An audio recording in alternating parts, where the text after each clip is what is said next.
Hey guys, as we wind down the year 2024, I thought it would be fun to count down the top 10 best LEGO superheroes figures we got this past year. Now, of course, I'm not going to show you all of them right at the beginning of the video, but let's start with number 10 and work our way toward number 1. These are all my personal opinion, and if you agree, let me know in the comments.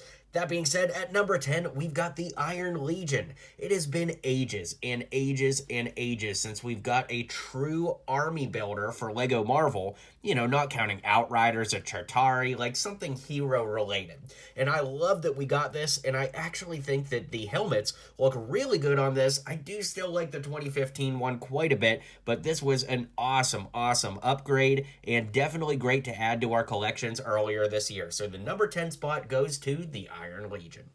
At number 9, we have Magneto. Now, I still prefer the original 2012 version of Magneto, but that's the whole reason this one is on the list. If you didn't luck out and get the classic purple and red Magneto over a decade ago, well, you just weren't going to have him in your collection, but thankfully, the X-Men Mansion, despite how expensive it is, gave everybody another chance to add Magnus to their collection. I love that it brought back the Magneto helmet, and of course, we got a reversible head there with an angry face, and the new rubber cape, which I'm not a huge fan of in general, but I do think it works pretty well for Magneto and earns him his rightful spot at number 9.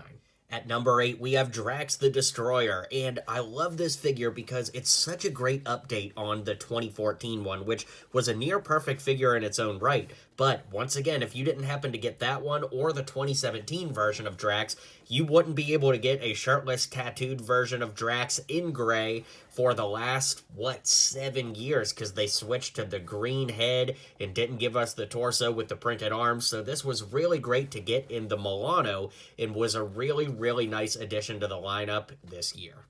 At number 7, we have the Lizard, a character that has never appeared in LEGO minifigure form ever prior to this, and definitely a nice addition to give us our final villain from Spider-Man No Way Home. Now, this is really great. We got toe printing, leg printing, hip printing, a unique green tail piece, a new torso, and a new head. So we can literally say from head to toe, every single part on this character was brand new.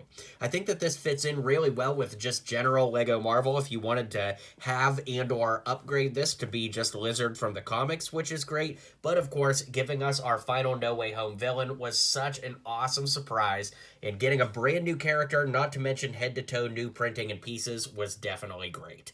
Hey Suga, at number 6, we've got Rogue for many of the same reasons as Lizard. A brand new character that's never been made in LEGO form with brand new and exclusive pieces from head to toe. Now this one is super cool with that white streak in the hair, which of course we could flip around to see some printing on the back of the torso as well as on the back of the head. It just looks so great and really balances between X-Men 97 and comic books for all the fans out there. So the other nice thing about this is it did come in 2 sets. Granted, 2 very expensive sets, but 2 sets nonetheless. We didn't get very many DC sets in 2024, but the ones we did get rocked. Many of them, for the most part, were based off of Batman the Animated Series, which gave us our first true Batman the Animated Series minifigures. The Batman we're looking at here is the one that came in the Gotham City skyline, which is incredibly similar to the one from the Batmobile, except the Batmobile one has the new rubber cape, and the Gotham City skyline one has a double color cape that has dark blue on the inside and black on the outside. Those double color capes are so exceptionally rare from LEGO, not to mention being perfect for Batman here is great. This also gave us the new cowl with the white eyes. We get that Shang-Chi head underneath with printing on both sides, and we actually get printing on the back of the torso as well, which makes for an overall incredible minifig and a super accurate representation of the animated series. At number 4, we have Cyclops, another figure that hadn't been made in years. The last Cyclops had come out in 2014, so it's been literally a decade since you could go to the store and buy Scott Summers in a LEGO set. The version we're looking at here is the one from the X-Men Mansion that gives you the leg printing on it, which is really nice, and he does have a reversible head too. The expressions aren't super different, but having 2 expressions is pretty cool, and with Cyclops being one of my favorite X-Men characters, it's definitely great to see him back, especially for the first time in his classic look with that great bright yellow and blue color scheme.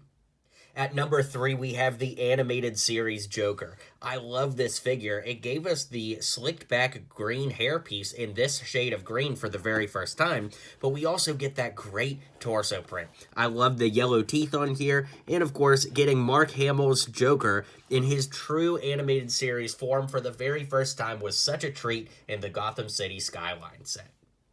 Before we get to number 1 and number 2, we have our honorable mentions. My 2 honorable mentions this year are Iceman from the X-Men Mansion as well as Jean Grey. Both of these are characters that LEGO fans have wanted in some variation for ages. Now, that being said, we've got Jean Grey as a Comic-Con figure years ago, but because of that, there were only 1,000 of them made. So getting a new one here is definitely great. And of course, Iceman for the first time was awesome too. Jean Grey had regular legs here, and of course, this shoulder piece was used elsewhere, but the hairpiece debuted new in this color on this figure, and the torso and head are exclusive, and Iceman, the head, torso, and legs are exclusive. Both bring amazing value, and you get both in the X-Men Mansion, which is great as well. But with that being said, there are 2 more figures here that just barely squeak out ahead, so let's get to those. In the number 2 slot, we have Comic Book War Machine. Although the box said he's from Infinity War, or Infinity Saga rather, this War Machine actually came in the $15 War Machine mech. I cannot believe that the second best figure on my list this year came in quite literally one of the cheapest LEGO Marvel sets of the year, but hey, when something's great, something's great. The mask lifts up. Of course, there's no printing on the back of the head, but immaculate printing on the back of the torso. And overall, I think this is going to be a figure that is beloved by fans for years, just for the fact that it looks so dang good. And at number 1, we have me, Rex Dangerfest. No, I'm just kidding. But before we get to number 1, I want to say a deep, deep thank you from the bottom of my heart for an incredible 2024. This has been one of my favorite years of my entire life, let alone as a content creator. And a lot of that is thanks to you guys being here and showing up every day for the new videos I post on the channel. So thank you so very much for that. And as we get to number 1, woo, I'm about to make a name for myself here. We've got Gambit. Guys, I have wanted a Gambit minifig, well, basically since LEGO Marvel began, and I love this figure. The shading on the torso, the knee printing for his knee pads and everything. It just looks so great, and I truly think that this is my favorite minifig of the year. For Marvel, that is. It might be in general, to be honest with you, but of course, we've got that reversible head with the fighting face on the one side, and we've got those pink magenta eyes on both sides of the head, and overall, I truly love everything about this figure.